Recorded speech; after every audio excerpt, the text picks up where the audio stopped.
Welcome to the Concrete Briefing. I am your host, Carter Concrete. Today we aren't just telling a story. We are deconstructing an empire. We are performing a surgical breakdown of a man who navigated the most treacherous waters of the American corporate and legal systems. We are talking about Christopher Lorenzo, known to the world as Chris Gotti. This is not a simple biography of a music executive. This is a high-stakes case study in black struggle, perseverance, and the ultimate pursuit of economic ownership. From the dust of New York construction sites to the sterile cold halls of the United States, federal courts, we are analyzing how one man learned to force the win when the entire system was engineered for him to lose. Sit tight. This is the professional briefing on the silent giant behind Murder Inc. records. To understand the mogul, you must first understand the builder. Chris Gotti's journey began in Hollis, Queens, a landscape where economic avenues were often a dead end. In a pivotal moment at age 21, a street incident at Greek Fest led to his incarceration. Now, many observers see a street incident as the end of a narrative.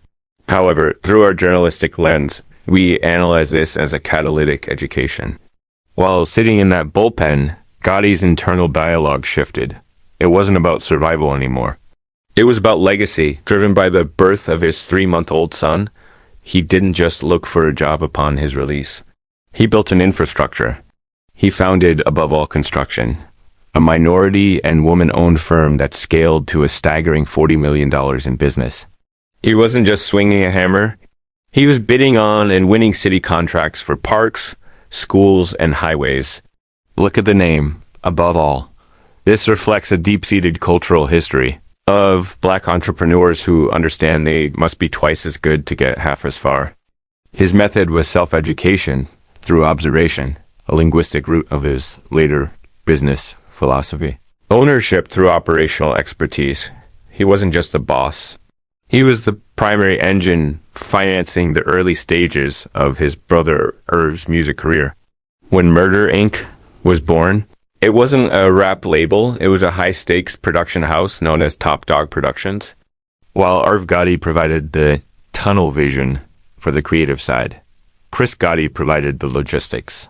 He treated the music industry exactly like the construction industry, precise, scheduled, and expensive. He scaled Irv's production fee from a standard $5,000 to a massive $250,000 per track. When they wanted Ja Rule back from Def Jam, they didn't ask for favors. They paid Lear Cohen millions.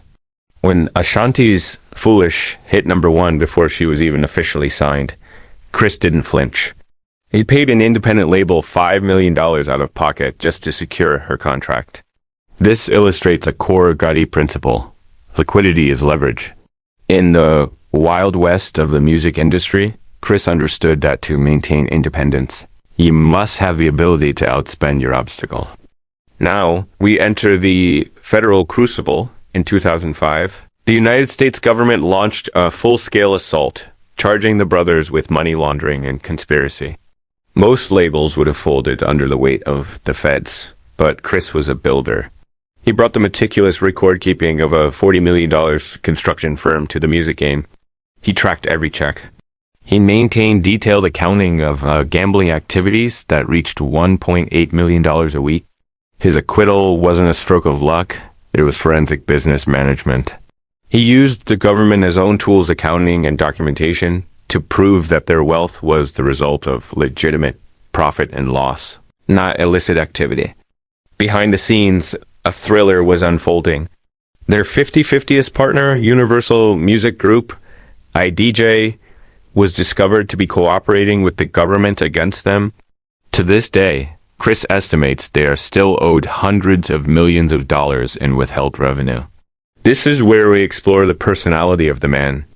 The feds offered him deals, probation, and reduced sentences if he would tell a story about Supreme McGriff. Chris refused. This highlights a man who prioritizes integrity over immunity, even when staring down the barrel of 20 years in prison. Following the acquittal, the industry didn't throw a parade. They blackballed them. This forced a complete career pivot into what we call the architecture of independence. a digital distribution platform designed to teach artists to stop looking for handouts and start looking at finance. His mantra, every fair exchange is no robbery. Arc Films, he moved into directing, proving his viability when his film Balling hit #1 on Tubi. Yet, he continues to analyze systemic barriers, noting how major networks can still impede independent marketing. Clash Pro League, Corporal, a professional basketball league that pays players and coaches directly, removing the agents who often drain the community. The CPL operates on the core concept of eat what you kill. While this phrase is rooted in urban survivalism, Chris Gotti translated it into professional agency. It is about direct negotiation and the removal of the middlemen who drain resources from the creator. What is the concrete briefing on Chris Gotti? The argument is clear. Ownership is the only true protection against corporate betrayal and systemic discrimination. Gotti, as life proves that, well, the old city streets of the traditional industry may be cracked and torn by bias and legal warfare. You can pave a private, stronger road right next to them. Consistency is your greatest weapon. Build on the little wins. Choose loyalty over big names. Christopher Lorenzo didn't just survive a federal trial. He survived a system. He didn't just build a label. He built a blueprint for Black economic empowerment. I am Carter Concrete, and this has been the Concrete Briefing. Which part of the Gotti blueprint resonates with your business? Ownership or logistics? Tell us in the comments. We are out.